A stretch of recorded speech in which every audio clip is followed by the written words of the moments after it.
Alors il y a un commentaire sous une de mes vidéos qui est arrivé en top commentaire qui disait « Léo, quelle finalité a tout ça? Pourquoi tu cours après les filles? À quoi bon accumuler de l'expérience avec les filles ?» Donc je vais répondre à cette question aujourd'hui. Je vais vous expliquer pourquoi je considère que tout homme devrait consacrer une partie de sa vie à l'apprentissage de la séduction, pourquoi il devrait passer du temps à expérimenter avec les femmes. Je vais vous expliquer pourquoi j'ai consacré autant de temps à la séduction et je vais vous expliquer selon moi quelle est l'ultime finalité, la mienne. Pour moi, la séduction, ça a d'abord été une aventure entre copains. Moi, j'ai commencé super tôt, à 17 ans, à prendre la séduction très au sérieux. Et je sais que je suis parti d'une extrême minorité, il ne faut pas vous sentir stressé si ce n'est pas votre cas.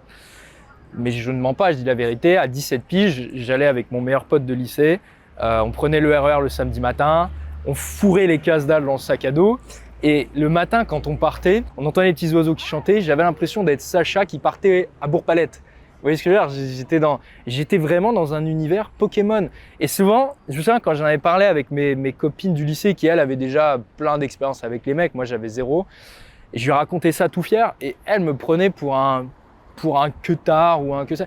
Mais c'était pas ça la chose. L'objectif, c'était pas d'aller faire le queutard, d'aller coucher avec 350 filles. Je pensais même pas à ça, à vrai dire. Moi, l'objectif, à la base, c'était comme un héros de jeu vidéo qui partait à l'aventure, puis qui allait accumuler plein de pièces à droite à gauche pour augmenter son niveau, gagner des points d'expérience et in fine se retrouver dans des arènes de plus en plus grandes. C'était ça pour moi l'objectif. Et avec mon pote, il y avait une certaine compétition saine qui était géniale. C'est-à-dire que quand lui devenait un peu meilleur que moi, bah moi ça me motivait à être meilleur que lui et ainsi de suite. Et c'est vraiment cette vision sportive entre guillemets, cette vision de compétition saine que je pense que les mecs devraient retrouver. Cette vision-là de la séduction, on peut me dire ouais c'est un truc de beauf, je l'assume totalement. En revanche, c'est beaucoup plus sain, c'est 1000 fois plus sain pour un homme de faire ça avec les copains dans une notion de compétition saine plutôt que de se retrouver tout seul derrière son écran à craindre le rejet dans une situation anxiogène. C'est très anxiogène la séduction quand c'est vécu tout seul derrière son écran sur Tinder à swiper et se prendre que des râteaux. Et je pense qu'il faut vraiment arriver à désacraliser cette chose-là qui est une épreuve dans la vie d'un homme, encore une fois, mais il faut la désacraliser. Et je sais bien que tous les mecs n'ont pas forcément des potes avec qui aller en soirée, avec qui aller badiner en journée, à la plage, l'été, peu importe. Et c'est pour ça qu'il y a le club des Philogines.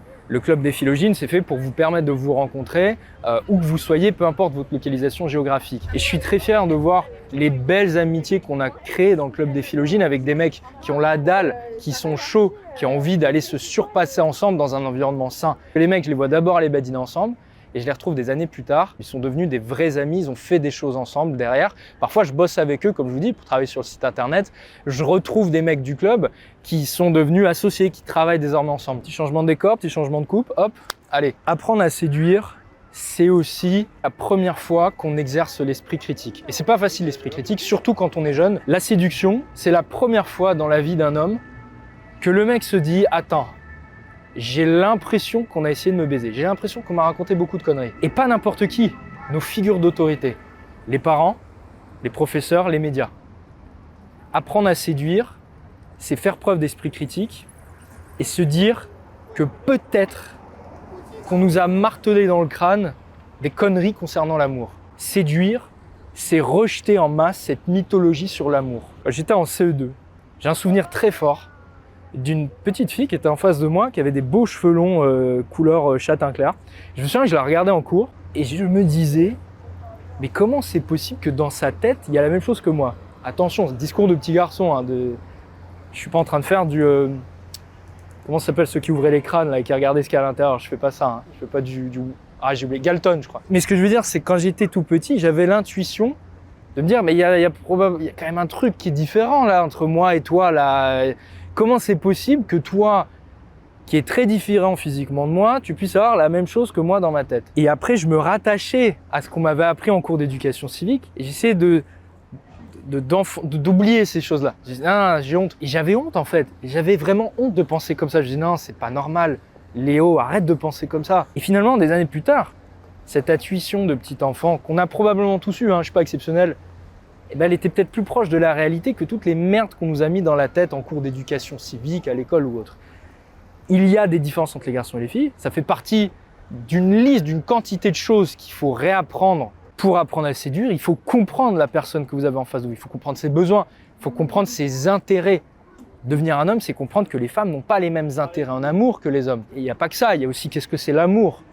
Qu'est-ce que c'est toutes ces conneries qu'on nous a mis dans la tête concernant l'amour, cette vision boomer, mystique de l'amour. Et tout ça, il faut le réapprendre. Et si mes figures d'autorité m'ont menti sur l'amour, ou du moins n'avaient pas les compétences pour m'enseigner ce qu'était l'amour, alors qu'est-ce que ça veut dire du reste? Est-ce que ça veut pas dire qu'ils m'auraient aussi enseigné des conneries sur l'économie, sur la politique, sur la crise sanitaire, pourquoi pas? Et c'est pour ça que je vois beaucoup d'hommes qui commencent d'abord par déconstruire les conneries qu'on leur a racontées en amour, puis sur l'économie, l'argent, puis sur la politique et ainsi de suite. Alors autant la séduction, c'est la première école de l'esprit critique, autant la séduction, c'est la plus belle école du développement personnel. Je dis tout le temps, les femmes, c'est le moteur du développement personnel. Apprendre à séduire les femmes, c'est apprendre une leçon qui est fondamentale, se confronter pour la première fois face à un juge. Les femmes sont des juges. C'est pour ça qu'elles nous angoissent. Ce sont les gardiennes de la sélection sexuelle. Pour la première fois de sa vie, se retrouve confronté à un juge qui va déterminer si oui ou non il a le droit d'obtenir l'amour. Parce que tout le monde n'a pas droit à l'amour, c'est pas maman. Les femmes, c'est pas maman. Les femmes ne font pas dans la charité. Elles vont pas vous sélectionner parce que vous êtes gentil, parce que c'est gentil de coucher avec tel ou tel homme. Les femmes discriminent les tchatcheurs des pas tchatcheurs, les mecs qui sont virils des pas virils. On peut y voir une forme d'injustice. En fait, c'est surtout un système compétitif, tout comme l'employeur qui discrimine celui qui a un bon CV de celui qui n'a pas un bon CV. Et quand on est un jeune stagiaire, quand on est un jeune homme, c'est une douche froide. C'est une phase d'apprentissage assez douloureuse où l'homme comprend que ça ne va pas lui tomber dessus par l'opération du Saint-Esprit. Il va devoir aller chercher. Il ne naît pas parfait tel qu'il est, il va devoir se construire. Oui, c'est difficile de trouver une copine, hein. Il faut sortir les doigts du cul, il faut affronter ses peurs, il faut développer sa tchatch, il faut faire semblant d'avoir confiance en soi au début alors qu'on n'en a pas du tout, il faut être fort, il faut protéger, il faut faire du sport, etc. Hier, j'avais un gars au téléphone, quand je lui dis tout ça, il me dit « Ouais, j'ai la flemme. Pourquoi nous les mecs, on devrait faire ça et pourquoi pas les filles ?» Je lui dis « Mais tu fais pas ça pour les nanas, tu fais ça pour toi avant tout. » Parce que on s'est tous mis au sport, ce que je disais dans la dernière vidéo, on s'est tous mis au sport pour les gonzesses. À la muscu. On s'est tous mis à développer nos tchatchs pour les gonzesses. Mais Dieu merci, merci les femmes. Parce qu'aujourd'hui, je suis une meilleure personne. Si j'avais pas appris à faire ça pour les femmes, j'aurais jamais appris à parler devant vous, devant la caméra. Moi, j'ai fait une fac de psycho. J'ai appris des choses merveilleuses en fac de psychologie jusqu'au master, mais j'ai pas forcément appris à bien m'exprimer. J'ai mis beaucoup de temps avant d'apprendre ça d'ailleurs. Qu'est-ce qui m'a aidé? C'est les femmes. C'est parce que je me suis forcé à développer ma tchatch, à développer ma créativité pour plaire aux femmes. C'est pour cette raison. Mais sans ça, aujourd'hui, je ne serais pas là à vous parler devant la caméra. Je ne saurais même pas comment captiver votre attention. Quand vous adressez la parole à une inconnue, il faut captiver son attention, il faut susciter sa curiosité, il faut faire durer l'interaction, exactement comme je le fais devant vous au final. C'est pour ça que je vous parle de compétences transversales et c'est pour ça que j'insiste, la séduction, c'est l'école du développement personnel. Un pote à moi à Dubaï, je vous en avais parlé, qui m'avait dit grâce à toi, grâce à ce que j'ai appris avec toi au badinage, j'ai pu aller parler à un type qui était joueur de foot, qui derrière m'a mis en contact avec telle personne, qui a investi dans mes business. Quand vous savez séduire une femme, et quand vous développez votre créativité, vous savez séduire n'importe qui. On dit souvent, les hommes vieillissent comme du bon vin. Au risque de vous décevoir, je suis désolé de casser le mythe red pill, hein, mais c'est pas vrai. Il faut être précis. Les hommes ne deviennent pas plus beaux avec l'âge. Quand on a 45 ans, on est moins beau que quand on en avait 25. Comme pour les femmes, c'est exactement pareil. En revanche, si et seulement si il a bien investi son temps, alors il sera plus attirant. Attirant, c'est pas la même chose que beau, hein. Souvent les hommes ont cette confusion.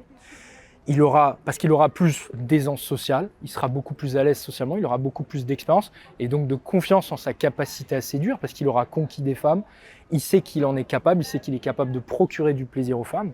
Il aura une certaine forme de sérénité, il n'y a pas plus serein qu'un homme qui sait qu'il a plu aux femmes dans le passé. Il sera beaucoup plus détaché émotionnellement, il n'aura rien à prouver, il aura des choses à raconter, des histoires à raconter, il saura comment les raconter correctement. Attention, je ne veux pas que vous mettiez non plus la pression si vous avez 45 ans ou quoi.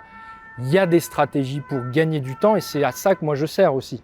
C'est à vous faire gagner du temps, peu importe votre âge. Donc il y a toujours des solutions. Si vous voulez qu'on en discute ensemble, vous pouvez me contacter en bas en sens. Qu'on le veuille ou non, les femmes, elles ont cette tendance à choisir les hommes qui ont le plus d'expérience dans n'importe quel domaine. Les caractéristiques qui plaisent aux femmes sont des caractéristiques qui généralement demandent du temps, de l'effort et de l'énergie. Souvent les mecs ont cette croyance limitante qui est très féminine, qui est d'ailleurs influencée par la vision féminine de l'amour. qui est de croire qu'un mec qui a eu beaucoup d'expérience, un coureur de jupons, ne peut pas fonder quelque chose de sérieux, ne peut pas établir une famille. Et bien moi, ce que j'ai observé dans ma vie, c'est l'exact opposé. La majorité des mecs que j'ai connus qui ont rencontré beaucoup de femmes dans leur vie, qui couraient après les filles quand ils étaient plus jeunes, ce sont ces mecs-là qui sont devenus les plus conservateurs par la suite avec leurs femmes et qui ont fait des familles les plus traditionnelles au possible. Ça peut paraître paradoxal, mais je pense que ça s'explique de la manière suivante. Ces mecs-là, ils ont connu l'abondance, ils n'ont plus rien à prouver, ils savent ce qu'ils valent sur le marché de l'amour. Et inversement, les hommes que j'ai connus qui se sont casés rapidement dans leur vie avec la première venue, ce sont aussi eux qui ont eu les couples les plus catastrophiques, qui ont fini par divorcer, comme je vous dis, à 40-50 ans, qui ont mis leur gamin en souffrance à cause de leur divorce. C'est pas toujours de leur faute, évidemment, mais ils ont pris des mauvaises décisions parce qu'ils n'avaient pas le niveau. Ils n'avaient pas le niveau, ils ne savaient pas comment gérer le désir féminin, ils ne savaient pas déjà comment choisir une femme, c'est tout un boulot et je pense que ça commence déjà par là. Qu'est-ce qu'une femme qui est bien pour vous? Qu'est-ce qu'une femme qui est bien pour créer une famille? Ils n'avaient pas les capacités et les compétences pour gérer les shit-tests, ils n'avaient pas les compétences pour gérer leurs propres émotions, leurs propres dépendances affectives et surtout ils n'avaient pas conscience de leur valeur sur le marché de l'amour. C'est un petit peu comme un salarié qui arrive sur la table des négociations face à un employeur et qui en fait se fait complètement baiser sur le salaire parce qu'il n'a pas conscience de combien il vaut sur le marché du travail. Et il va finir avec un salaire de merde et se faire rejeter comme un malpropre. Alors là, les Peace and Love vont nous dire comment tu oses comparer les deux, ça se voit que tu n'as pas connu l'amour, etc. Et ce à quoi je répondrai, à bien des égards, l'amour requiert des compétences de management particulier. N'en déplaise encore une fois aux bisounours. C'est tout ce qu'on apprend dans 3 semaines pour la macro, c'est d'appliquer ces principes de management, de gestion du cadre. Et si vous ne le faites pas, la fille vous méprisera in fine. Dans tous les domaines de la vie, l'expérience est généralement synonyme de réussite. Pourquoi l'amour ferait défaut? Parce qu'on a cette vision mystique de l'amour, assez baby boomer d'une certaine manière. C'est ce qui a fait que notre génération et les générations qui sont en train de suivre là maintenant, ce sont des générations d'enfants qui ont souffert de divorce, qui ont souffert de parents qui ont refait une crise d'adolescence. C'est ça la véritable la finalité. C'est de ne pas faire souffrir des gamins, c'est d'offrir à des gamins un cadre familial adéquat. Voilà pourquoi pour un homme, se marier avec la première venue, c'est plus que de la folie et de l'immaturité, c'est une irresponsabilité. Alors vous l'avez compris, pour moi, la finalité aujourd'hui, c'est la famille. Et je pensais que c'était clair pour tout le monde, mais bon, j'en fais une vidéo, c'est pas grave, je continue à badiner, mais comme le faisait mon père. Je badine parce que j'aime faire rigoler la caissière, comme le faisait mon père devant moi quand j'étais gamin, et j'ai très hâte de le faire devant mes futurs enfants pour leur montrer comment ça marche. Et je terminerai cette vidéo par, vous savez, cette phrase de Socrate qui dit qu'il plaint les hommes qui vieillissent sans avoir connu la beauté et la force dont leur corps était capable.